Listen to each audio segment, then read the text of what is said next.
Welcome to the Pillar Podcast, a ministry of Pillar Seminary for contextual leadership. Our goal is to equip listeners to become better readers of Scripture and more skillful leaders in their local churches and ministries.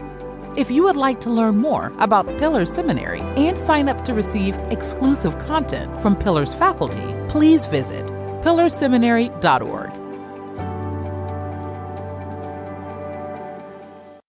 Hey everybody, welcome back to the Pillar Podcast. We are excited to have you here with us for this mini-series that we've been doing through Christian nationalism. If you'll recall, we had an introductory podcast where we teased a bunch of really exciting interviews, and this is one such interview today. Here with us, we're delighted to have Dr. Napp Nazworth, and I did say it correctly. That's good. Napp, thank you so much for being here. Thanks for having me. Yep. And with us today as well, Dr. DJ Moore, and then Daniel Cabral as well. Gentlemen, thanks for being here too. Of course. So, Napp, before we go any further here, let me read what I have of a bio that I put together, and then let you fill in some gaps. I think there might be some storytelling we'd like you to do to help us understand some of it, if we could, before we get into the real meat and bones of the resourcing here. So you are currently the executive director of the American Values Coalition. You're a former political editor at the Christian Post, and then you have a story involved with why you're no longer there. You have also worked in academia for a number of years, teaching politics, government, constitutional courses. You have a master's degree in political science from Central Florida and a PhD in political science from the University of Florida, which Donnell's already gotten excited about. So another Florida fella there. Did I miss anything? Or are there other things you're involved in now in terms of a bio before we get to some storytelling? Well, my undergraduate degree is also from University of Florida, so I got to... All right. Well, my wife would want me to say War Eagle, and she would also want me to say she hates your color orange, also the University of Tennessee. Wow. She hates it. And, of course, I'm an Austin, so burnt orange is God's most beautiful color that he created. But yeah, she just has the snobbiest reaction to seeing Florida uniforms and Tennessee uniforms. There's only one orange, the Auburn Tiger orange. So, Napp, can you give us just a little bit of background? Why are you not now an editor for the Post? Just give us some of that story, because I think some of your war wounds really are part of the story where you are today. Yeah, sure. So I was there for 8.5 years as the politics editor and opinion editor, and as a journalist. And in 2016, when Donald Trump was in the primary, we all came out with an editorial. This was our first time we ever published an editorial stating the position of the paper, an editorial saying that evangelicals should back away from Donald Trump, and had lots of warnings about what a Trump presidency would look like. And then so we were all sort of together on the same page. But then after Trump became president, the things started to change at the Christian Post, basically, and folks were kind of more going into the Trump camp for different reasons, not always because they necessarily supported him. But then things came to a head in December of 2019 when Christianity Today came out with Mark Galli's op-ed arguing for supporting the impeachment of Donald Trump. And the Christian Post decided that they wanted to jump on the Trump train, basically become part of Team Trump. And so at that point, I basically said, I can't be a part of this organization anymore if that's where we're headed. And so it happened sort of suddenly. I just sort of had to quit on the spot. This was like, I think, the day before Christmas Eve or something like that. Wow. And in December. And yeah. And so with no real designs on what could be next, it was just this has to change right now sort of moment. Right. It was just in that moment, just had to quit. Yeah. What was that uncertainty like, Napp? What was going through your mind as you got released from that?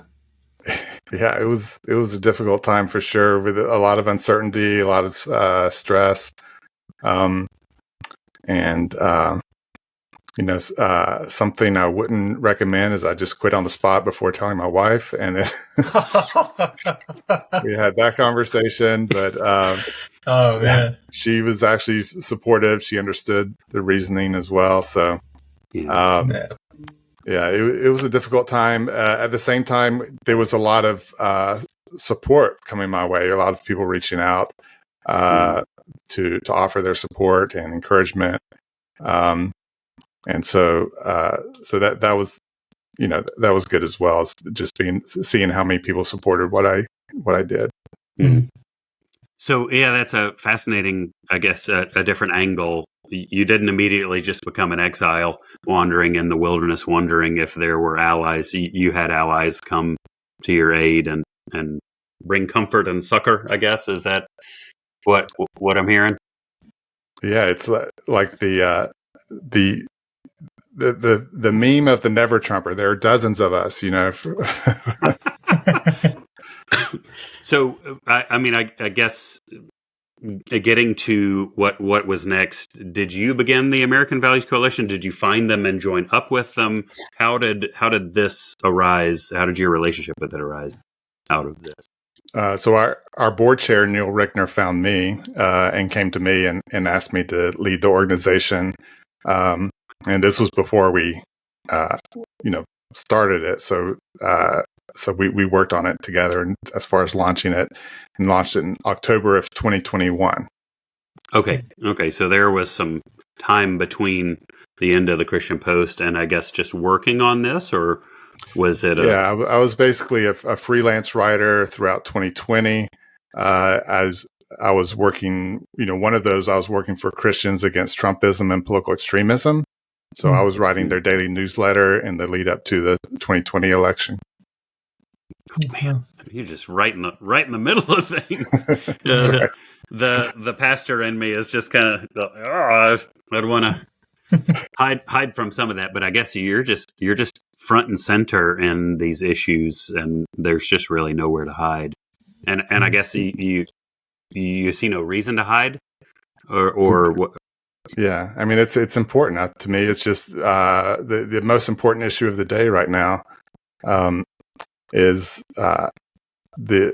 currently the presidential election, and also just how the Trump candidacy and presidency has affected churches and affected Christians, and has torn apart churches, torn apart families, divided communities over these issues. So I just see it as the most important issue of the day. I'd love to take a break from it all, but it's just, I feel like this is sort of what God has prepared me for, to be in this place and this time to speak to these issues. Yeah, well, and I appreciate you saying it and framing it that way. I think our interest, regardless of any sort of political proclivities, ours or our audiences, the reality is there's rampant division, disunity, discord, a lot of fighting, and a lot of fear and anger in the church, dividing churches, dividing families. And I think that is why we were eager to have you on here, is to discuss this. You're the American Values Coalition, which you and board members started. Let me read the mission statement and then just kind of vamp a little bit more on this, if we could. The mission statement from the website is growing a community of Americans empowered to lead with truth, reject extremism and misinformation, and to defend democracy. So I think we can kind of guess, but just put some pieces together for us here. How did the ABC get its start? Your brainchild and somebody else's, and then in addressing the needs that you've already talked about. But is there any more you'd want to add there as to how it got its start and why you exist?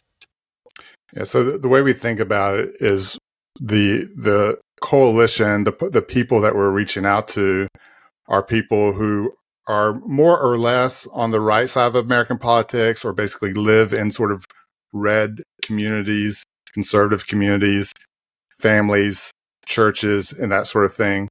But they are either realize something's not right, like correct on the right side of American politics, or feel like there's, like you were just talking about, too much discord, hatred, division taking place.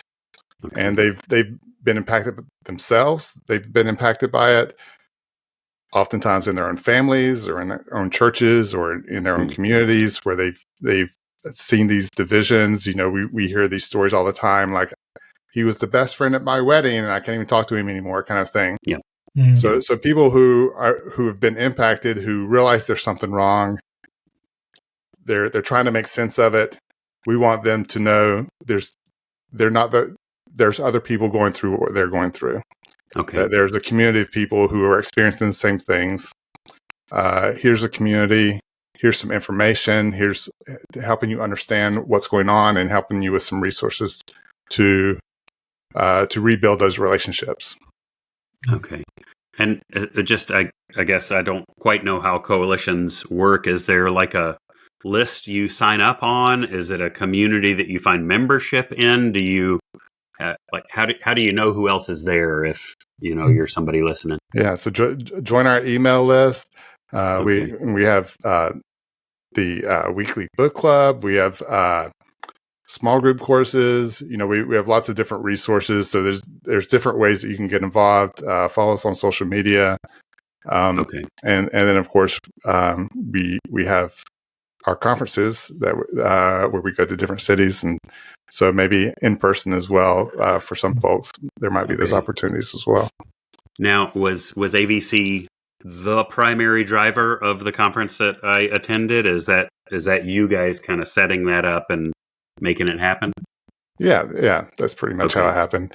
We reached out to Caleb Campbell, the pastor there in Phoenix, who, we always, whenever we go into a city, we want to have somebody who lives there to to partner with. We don't want to just go into a city by ourselves. So we usually look for a partner and then go in with the help of partner or partners that help put on those conferences. Okay. Oh, that's so fascinating. So you mentioned Caleb. Caleb considers himself a missionary to this demographic as well, and it sounds like you're setting up to be a presence, a voice, a comfort in that space as well. The politically, socially conservative pockets of the U.S. That's a lot. That is a lot. So you mentioned some resources.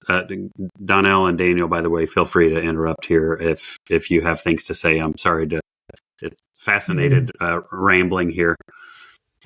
So I think you've described some of the issues that your coalition is intended to resolve. Could you talk a little bit more about, you mentioned on the website, misinformation and mistrust? Give us your definition of misinformation and kind of describe that reality for us, if you could, please. Well, it's helpful to make a distinction between disinformation and misinformation.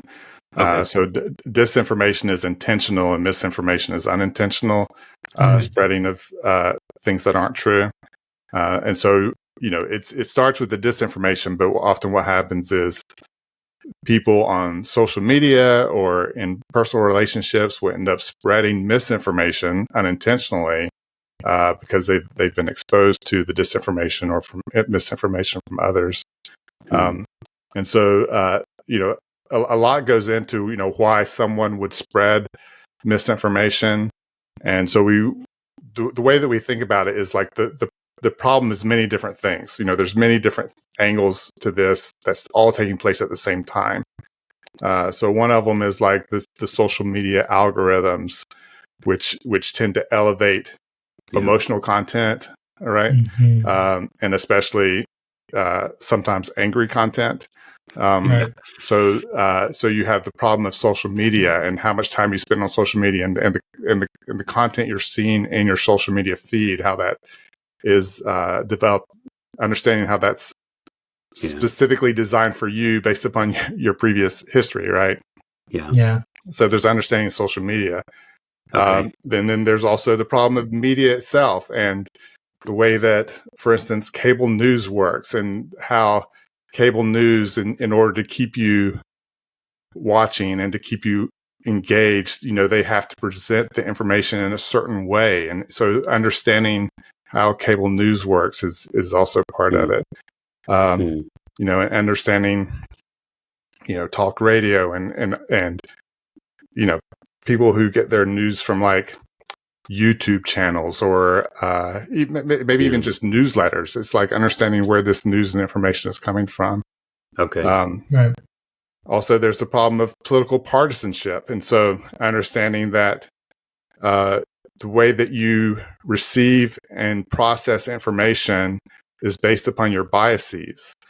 And so if you feel loyalty to a certain political party, for instance, and you hear a politician from that political party speak, you're more likely to trust that information because they're the same political party. Yeah. If you hear a politician from a different political party speak, you're more likely to reject that information, right? So understanding, how your partisanship is affecting how you receive information. So there's so many different angles to this. So our idea is to just deal with it from all the angles, and to get experts on politics and experts on the media and social media and all these different things to help Christians and churches, understand how to deal with each of these problems together. Okay.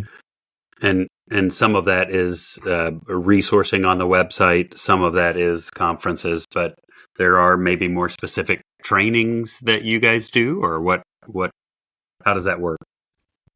Yes, we created our small group studies called Mending Division Academy. Okay. So that's available at mendingdivisionacademy.com. So this is a set of 6 small group courses.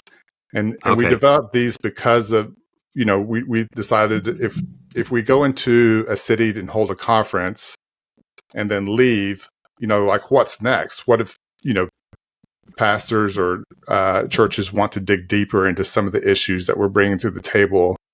We wanted to provide some resources that could be that next step. Okay. And so that's why that was the original idea behind Mending Division Academy.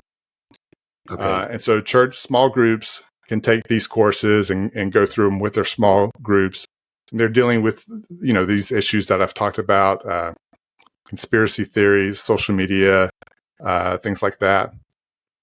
And they can deal with it in a small group course. Individuals can do it individually as well. You don't have to be in a small group to do it. But we think that's a helpful way for churches to deal with it, is in the setting of a small group. Okay. Oh man, that's so helpful. So small group materials, Mending Division Academy. Want to let you know that if you are interested in studying with us at Pillar for the fall 2024 semester, we're still accepting applications all the way up to July 29th of 2024. So you can find out more information about the application process and see the application itself at pillarseminary.org/apply. If you have any questions, email us at admissions@pillarseminary.org and we'll get all your questions answered and help you fill out that application and get it submitted. We think that's a helpful way for churches to deal with it, is in the setting of a small group. Okay. Oh man, that's so helpful. So small group materials, Mending Division Academy, and it's a separate website. I assume, are there links on the ABC website? Not yet, but we're going to add that. But right now you have to go straight to mendingdivisionacademy.com. Okay. Is it fairly new then? Is that what you mean? Not yet. We launched it in October. Oh, okay. Yeah. That is fairly new. Well, that's really, really cool. Okay. This story reminds me of David on the run from Saul. And he escapes to the cave of Adullam. And then his friends and family came, and he gave them the courage to become this army, which later became, a very successful army. And it seems that, like with David, Saul had gone a little bit to the wrong side, and David's whole idealism was to bring the people back to the center where God had put them and placed them. And this seems like what you're looking to do is to the disinformation, misinformation, especially in church groups and church people. You're looking to pull them back to a place where they can have confidence not only in their relationships with one another in community, but also in faith in the Bible as the primary source to lead and guide them as they make decisions for the sake of America. And so it seems. So I'm excited about how this is similar to the biblical narrative. I look at it as like a hermeneutic to what has already taken place in Scripture, which is exciting for me. But I wonder, though, you said you move in predominantly red states. My question is, and through my own research and understanding, and my own students, not all of my students are, while many are Republican, not all profess to be evangelical Christian. My question then is, how do you expand your reach? Because disinformation and misinformation is going to affect how people vote. And if you're trying to get folk to vote in a certain way, it would make sense to me that you would want to capture as many Christians as possible to doing what was right and understanding truth versus, as we hear so often, this false narrative that's being painted by extremists and those who would follow blindly an ideological position that is counterculture to what God has called us to do and who God has called us to be. Well, first of all, I said that we want to be involved in red communities, so that could be a red community in a blue state as well. Okay, but basically, we want to be where the political extremism and misinformation is most severe and most having the most influence on people's lives. So that's our so it's not just red states, but red communities. And there was something else I was going to say. And as far as elections, I should probably make clear we're a C3 organization, so we don't endorse any political party or advocate against any political party or political candidate. So, but I think you're right. It should have an impact on elections. But the way we think about it as well is not just like helping certain candidates win, but I think right now what you're seeing in the Republican Party is a move toward political extremism, and I want both political parties to be healthy, right? And I think if we're successful, if the voters are rejecting misinformation, if they're rejecting lies, if they understand better how their cable news consumption is influencing their emotions and their information and their social media feeds and all these other sorts of things, then I think the politicians will respond to that, right? And I think we'll get better candidates, we'll get better people in office. We benefit not. Our nation would benefit from having two healthy major political parties, right? So regardless of whether you're Democrat or Republican, I think if you're a Republican, you should want the Democratic Party to be healthy. If you're a Democrat, you should want the Republican Party to be healthy. But right now, what we're seeing on the Republican Party side is just this move toward political extremism and just so much spreading of misinformation. It's just we're just in a very unhealthy place right now. Well, and I think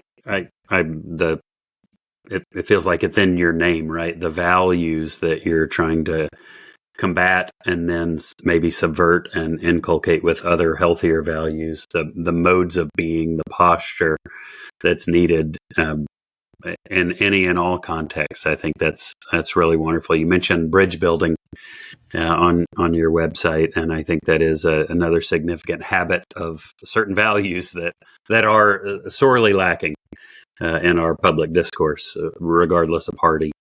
So yeah, I appreciate what you're doing, and I guess the strategy. Daniel, you about to say something, buddy?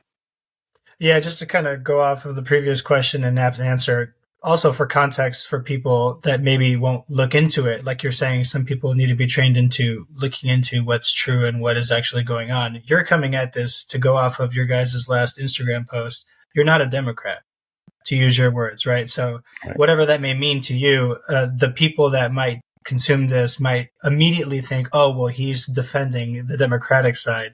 But really, it's like what you just said. You just want both parties to be healthy. So I think that's an important distinction. We spoke with Elizabeth Newman, and she was talking about how the reason why there should be a focus on that extreme radical, politic on the right is because it's just there's more prevalent on the right, the dangerous sides of it. And she used this graph that kind of shows just how much more prevalent it is, unfortunately, on the extreme right. And so it just makes sense to, hone in on that and kind of focus on that. But I think people might miss that. So that's an important distinction that I just wanted to point out, because I think it's awesome what you're doing. And I don't want people to assume right out the gate that you lean a certain way, because you don't. Yeah, and can I also clarify that there is extremism on the left as well? Right. Sure. So I understand that. I know that. I'm not the right person, I think, to address that because I'm a conservative and I'm, an evangelical in my adult life, and so I'm addressing the issues that are in my communities. The people closer to home. Yeah. Well, you can't be all things to all people. This is an instance where. Donnell, yours. Rightfully so. And I'm going back to not necessarily supporting or advocating for any particular candidate, but as a people group, as an evangelical body, you want to make sure that the people are making decisions based on true information. And I think that's something that we don't do as a whole in our country. We do sound bites now. And so no one really knows the issues. They just know the sound bites. And so my whole idea is, as you begin to educate and re-educate and do away with the myths and the misconceptions, it makes a more healthier person to advocate for the party in ways that represent the party more holistically. And so, and I'm in favor of that healthy dual party, because I grew up under a healthy dual party process. You knew the best man at that time, best man wins, right? And so you shift and you go in the other direction, or you shift and you stay the course. The country was not in peril because of a change in leadership. Ideology, but leadership, no. And now it's ideology, it's leadership, it's everything. So, again, that's why I'm in favor of what you're doing, because it does bring about a more healthier understanding of American democracy and not democratic. Yes. Yeah. Napp, on the website, ABC website, you say you're providing shelter for politically homeless by connecting them to fact-based community in order to prevent radicalization and restore democratic norms. Can you talk about the little promo video, the guy's testimony on the landing page?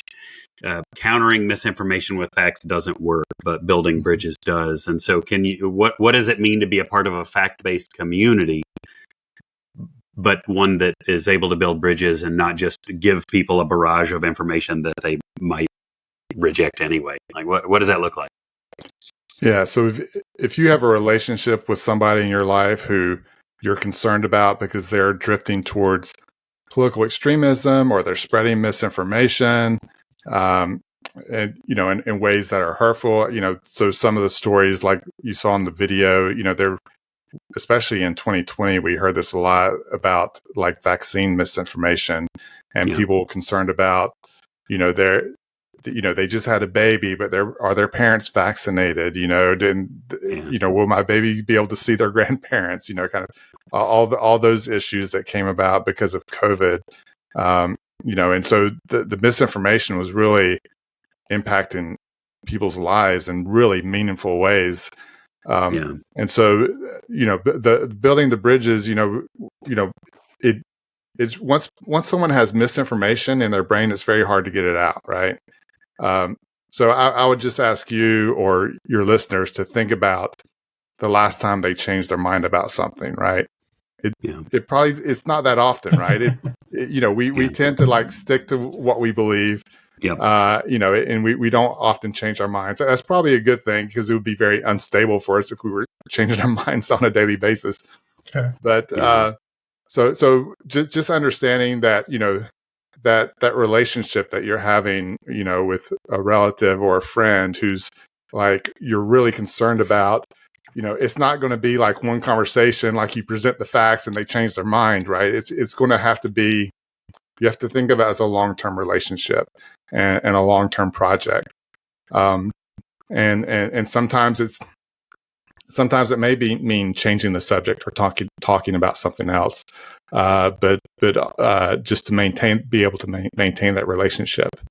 But I think over time, if you put your concern for that person, if you put your love first, then over time, then that's how you rebuild that relationship and you're able to break through that misinformation bubble.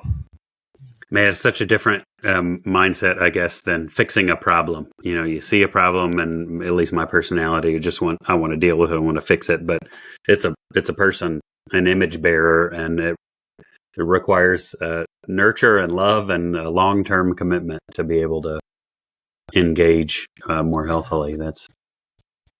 Okay, so this is all well and good.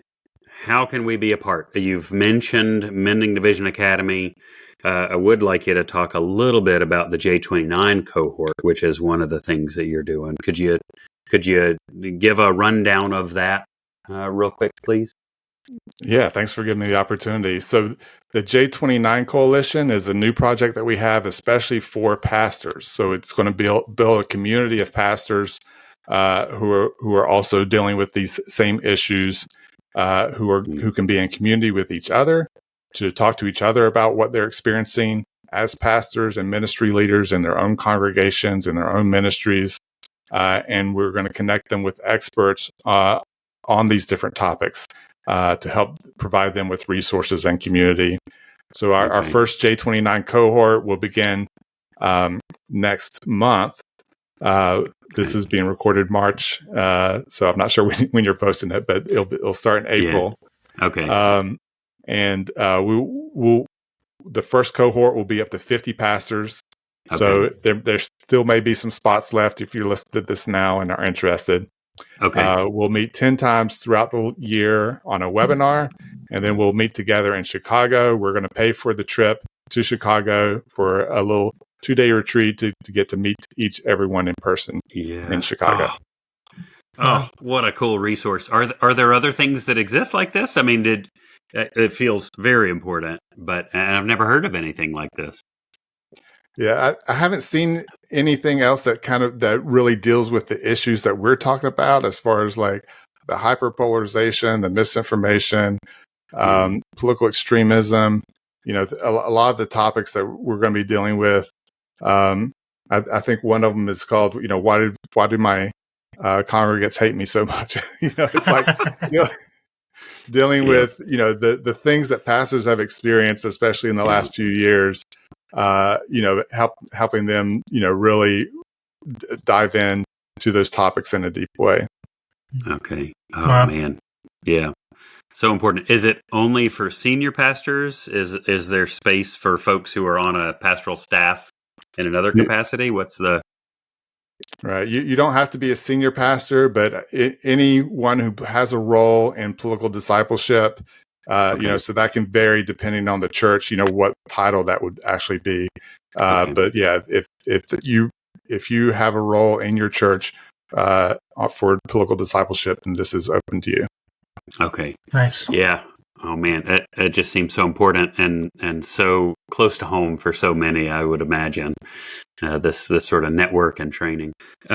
So, what does it mean? I got an email about it because I signed up for all the email lists, and you mentioned in the email invitation to be a part of this that you would help or provide training to recapture the political imagination of your congregation.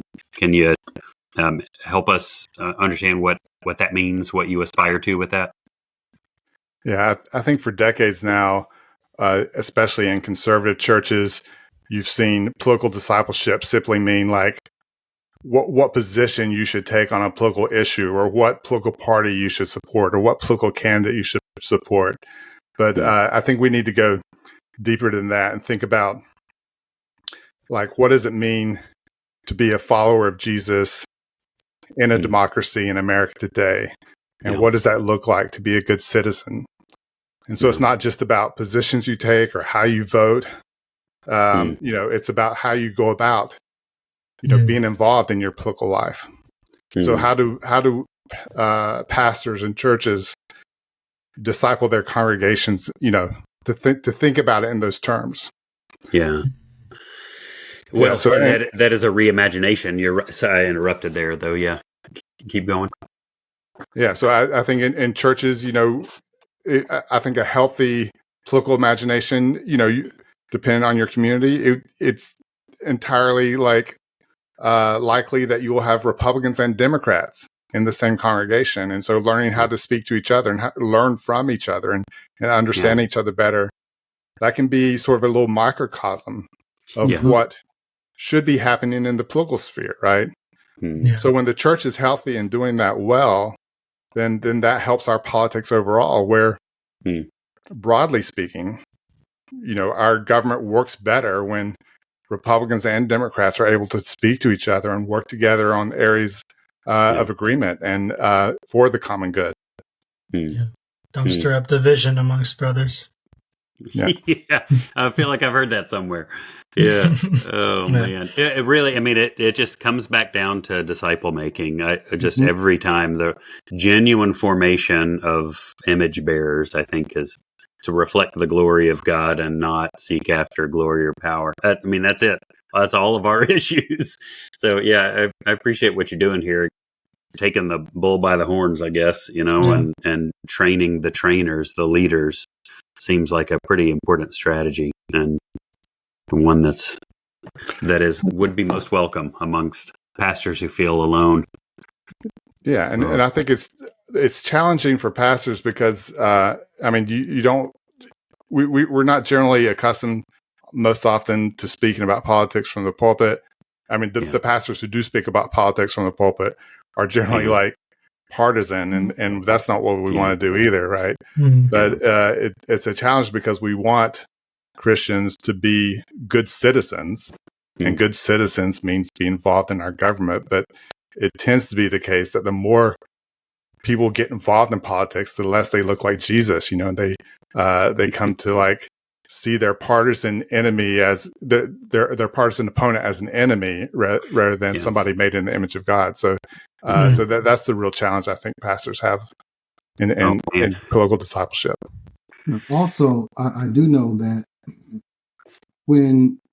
if a church is a 501c and they advocate a political party, one or the other, or candidate of the other, they run the risk of losing their 501c3.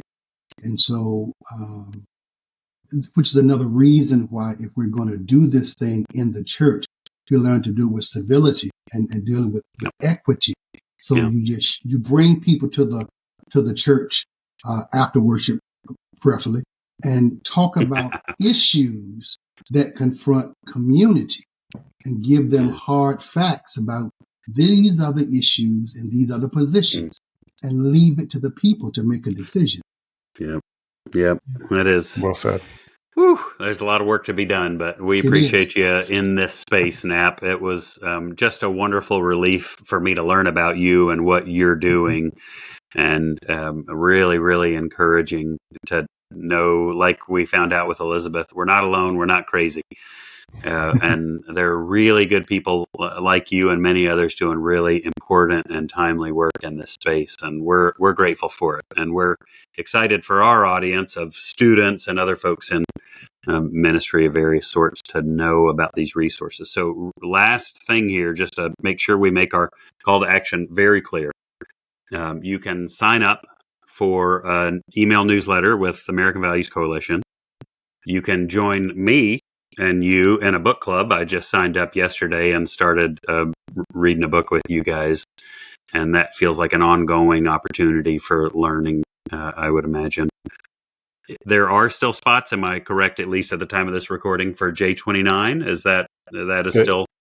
We're a little bit over halfway full as of today, so there are some spots left, yes. Okay. Well, listen, if you need a seminary leadership presence in Chicago, I'll go to Chicago. So Sounds good. Take me with you. I'll carry your bags.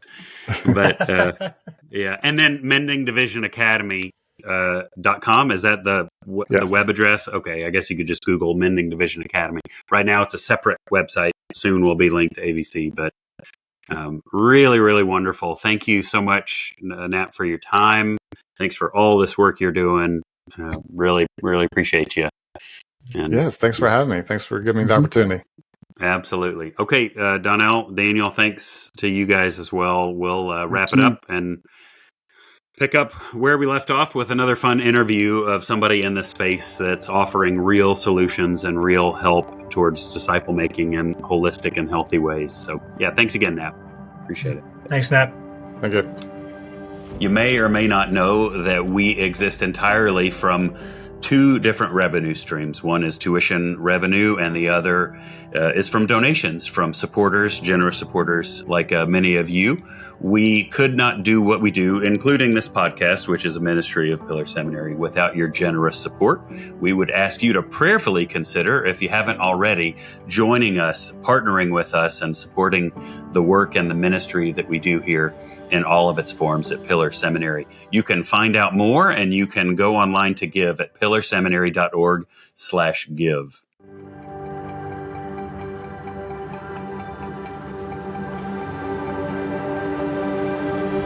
Thanks for listening to the Pillar Podcast, a ministry of Pillar Seminary for contextual leadership. Please visit us on the web at pillarseminary.org to find out more about our academic degree programs and non-credit learning opportunities. Don't forget to like, share, and subscribe on Facebook, Instagram, Twitter, YouTube, LinkedIn, and podcasting platforms. Thanks again for listening.